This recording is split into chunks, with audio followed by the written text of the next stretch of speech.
but I need to remove the bolts for 1, 2, 3, 4, 5, 6, 7, 8. There's 8 bolts holding the top, so I need to remove the bolts so that I can get to the block, so that I can see the conditions of the piston rings and whatever. And then I still have the oil filter also on. Need to take that off.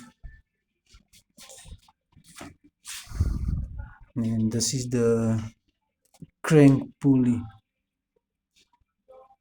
so we have to take that also off, but that's only when I get to the block. That's when that's gonna happen. And then I also have the oil pan that I need to take take out so that I can see what's going on with the oil pump, because I know there's a pump inside the oil pan. But that's it for now.